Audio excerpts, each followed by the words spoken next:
I understand the gaps in technology, and when I sit at the commission, I'll bring that lived experience. I am an advocate, a practicing mental health trauma advocate, and I see the members at the bench struggling with mental health.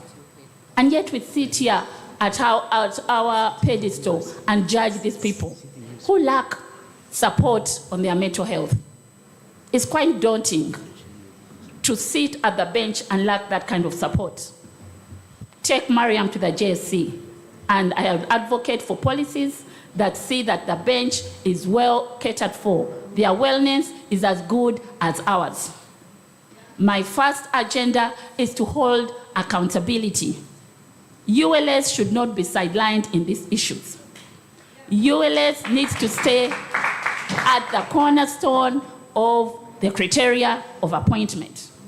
I will ensure that we have a peer paper support to ensure that it doesn't stop here.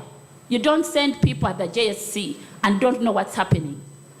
We need to see what's the criteria of appointment? Why aren't we having transparent appointments? What's wrong with us interviewing and knowing why didn't so-and-so make it to the bench? How about these people get feedback as to why they didn't make it? Why do members that qualify take 3 attempts only to end up still no feedback and they don't qualify? Members, I'm here to tell you, a position like this one requires a lady like me, a lady with capability, very well exposed, very well positioned, and has a high level of discernment to participate with all that 7 members. Push Mariam to the Judicial Service Commission, and I guarantee you will stand a chance to serve your dream. Thank you. Thank you very much, Mariam. Indeed, you too have saved another 30 seconds. You may wish to donate it as well. For those who have just joined us, this is the candidates' debate for 2 members who at the Judicial Service Commission. Mariam is the first of 4 ladies, and we are continuing the debate. But for purposes of context, for the non-lawyers that have just joined this conversation, or those who are sitting through and listening to the name Judicial Service Commission being dropped over, allow me to tell you that the Judicial Service Commission is an independent agency of government established under the Constitution of the Republic of Uganda. It is a specialized appointing commission enjoying broad oversight functions in relation to services delivered to the people by the judiciary. The mandate and functions of the commission are defined under Articles 146 to 151 of the Constitution. Legalese aside, allow me invite the next candidate to make their elevator pitch. Milton Ochen. Thank you very much, Simon, and thank you, the Elections Committee, for organizing this. Simon, 5 minutes, a very short time, but I'll do my best, as my previous colleagues have tried. Simon, we are at a very critical juncture in our profession. The theme today is Voice of the Bar.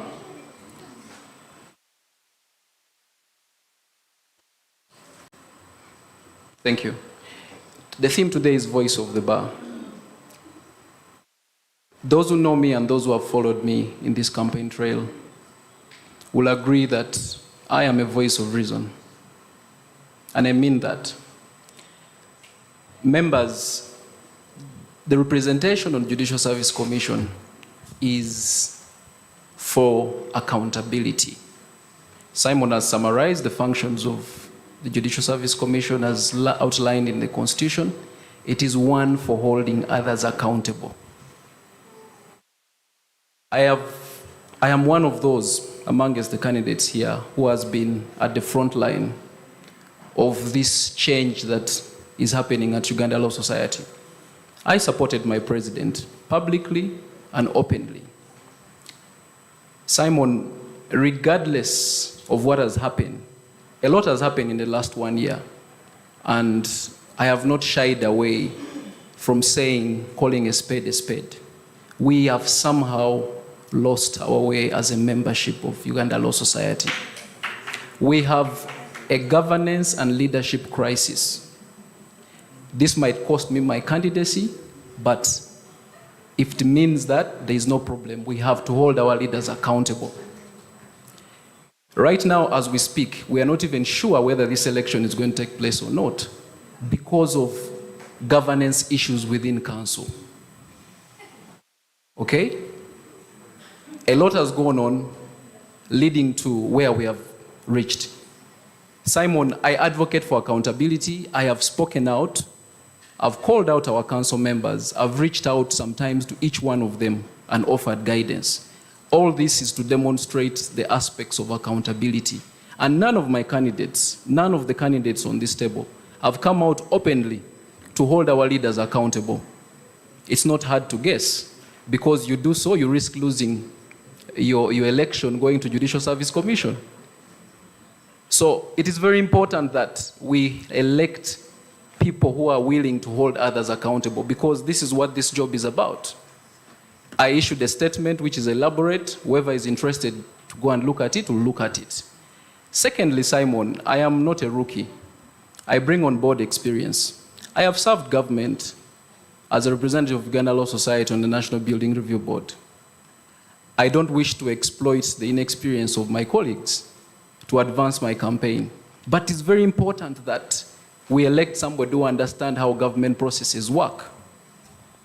Last year, again, we came up with all slogans of banging the table. Some were saying, we're going to wait how far you're going to bang tables. It was meant to call for attention. The moment we took leadership or leadership changed, we had to now wear the hats of leaders and do what is right and move this society forward. Okay? So it is very important that we look back.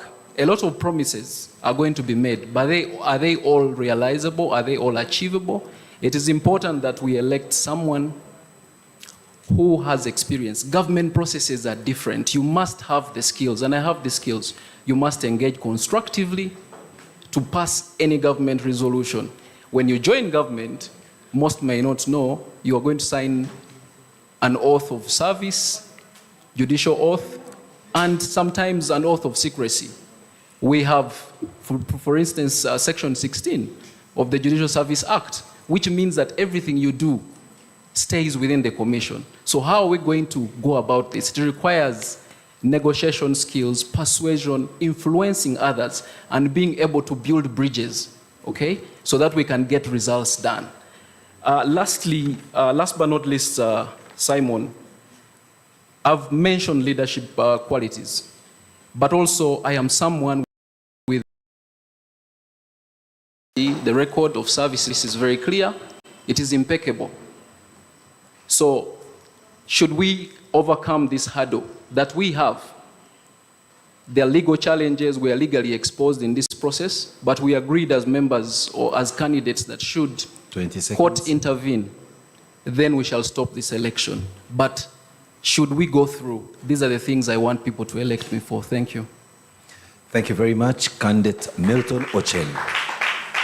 As a housekeeping rule, dear live audience, we are obviously allowed to clap and cheer on our candidate of choice, but basic decorum does not give us the right to boo anyone, just in case you're thinking about it. But also, let's try to keep a minimum in terms of silence so that our candidates are able to articulate their issues with minimum, if at all, any disruption. Thank you.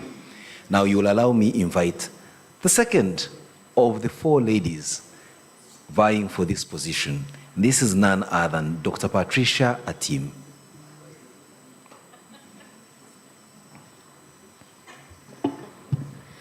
Okay, thank you very much, moderator. And good evening, our listeners, both in the physical space here and online. I greet you all in your respective capacities, and allow me stand on any protocols earlier established by the EC chair and thank Council, the EC, and the moderator for organizing this function. As a lecturer for over 15 years, I kind of stick to instructions. Our instructions were to speak about why we want to represent the Uganda Law Society to the judiciary. I think my passion begins from the presidential debate that I moderated when President Semakade and President Semakade, then candidate, and Council Kenneth came to debate at the School of Law, Makerere University. During that debate, President Semakade said many things, and among which was that female lawyers are stiletto lawyers. We only wear lipsticks and our stilettos, and we don't come in the struggle. We don't join the men in the trenches, put on our boots in the trenches. I've put on my boots. I think that statement stayed with me. It provoked me to action, and that is why I am here to get a chance to represent the School of Law. To represent the Uganda Law Society at the Judicial Service Commission. Yes. Now, I wear many hats, so forgive me. The Uganda Law Society, I'll anchor my interest in this position in Section 3 of the Uganda Law Society Act, which spells out the objectives of the Uganda Law Society. And I implore each and every one of you to go back and address your minds to Section 3 of the Act. But the gist of it is members of the Uganda Law Society are to support building the rule of law and governance system in this country and enhancing professionalism in the legal profession.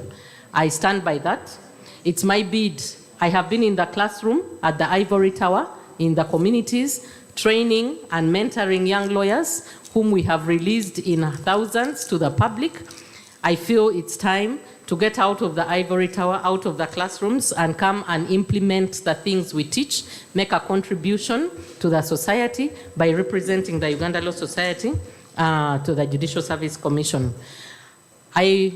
I'm interested in this because I think I come with the need for gender inclusion in law society matters. We already have a law council that is male-dominated, and I congratulate my colleagues who are here for taking on the mantle, and I pray that we do not relent until the very last moment when the electorate cast their ballot.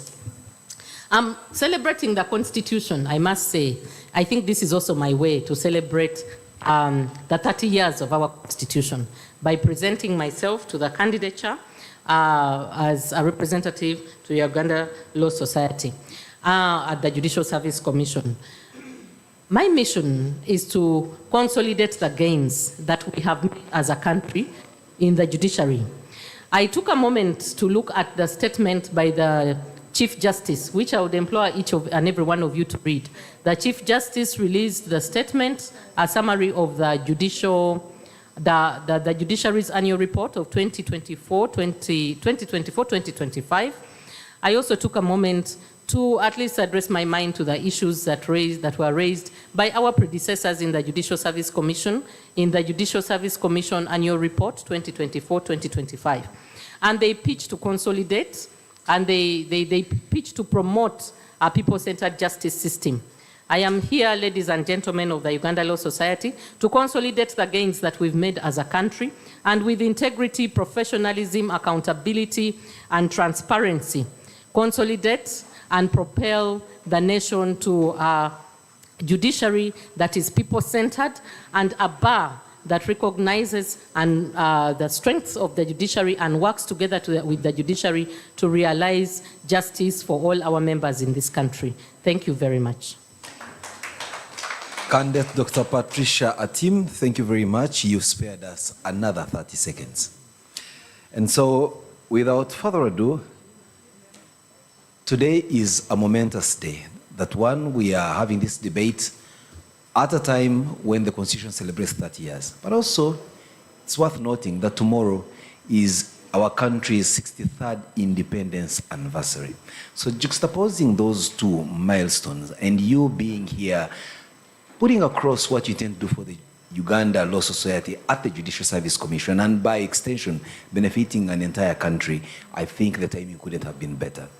And so having reminded ourselves of that momentous coincidence of time under which we debate, allow me to invite candidate Paul Muchiri.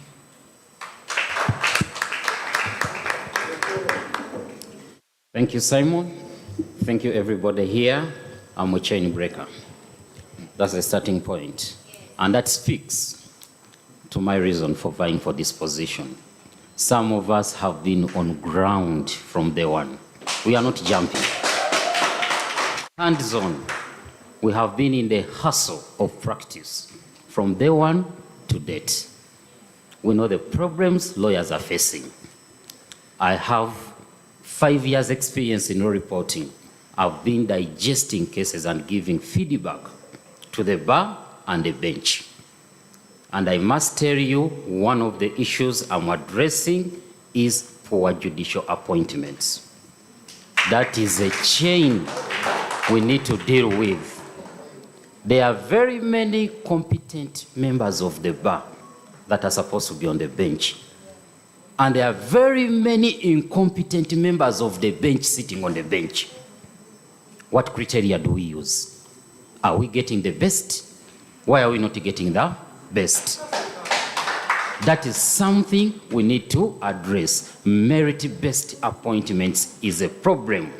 We are tired of having a bench composed of husband, wife, concubines, children, relatives. Are we trying to convince that certain families are brighter and they should only dominate the bench? These are issues of concern we need to deal with, and these are bigger chains we need to break. Seriously, transparency in appointments is key. If I apply, you don't even shortlist me, you don't even tell me why I failed to meet the shortlist. Others have met the shortlist, they also don't know how they met. So what kind of confusion is this? Then you sit interviews, you don't know what you've scored. You only get to know you are appointed, another is not what? Appointed. What is the criterion? We need to deal with this darkness in appointments and create a transparent process. That is a chain we intend to break. Public participation in appointments.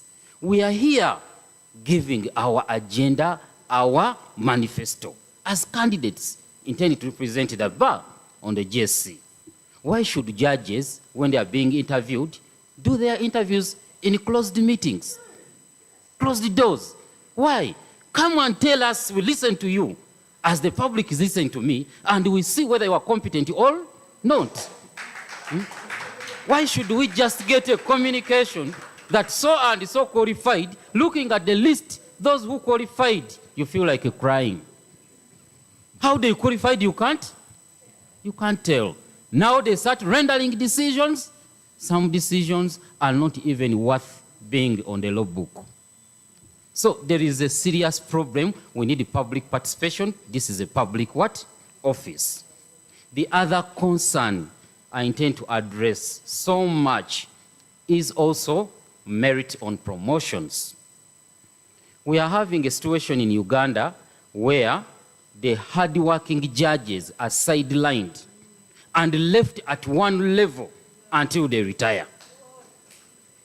Mediocres who make decisions which are even not worth reporting are ever being promoted.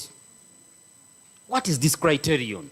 What is the performance indicators these people based on to promote? We have judges in High Court whose decisions are cited by Supreme Court with approval. The Supreme Court is ever citing decisions of such what? What explanation do you give us that they are still in High Court? And the Supreme Court respects their what?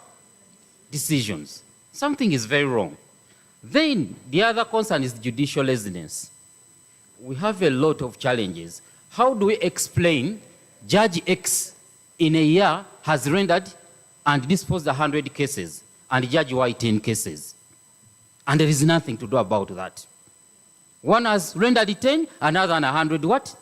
Cases. What does that mean? We are also tired of hearing only judicial officers being interdicted are grade 2 magistrates. Is it that grade 2 magistrates are the ones who are incompetent and also engaged in judicial misconduct? We need to benchmark from other practices and break chains. I must tell you, this is a job not for mediocre. 20 seconds. This is a job for people who have been tested, tried, and you know what it takes. Thank you. Candidate Paul Muchiri.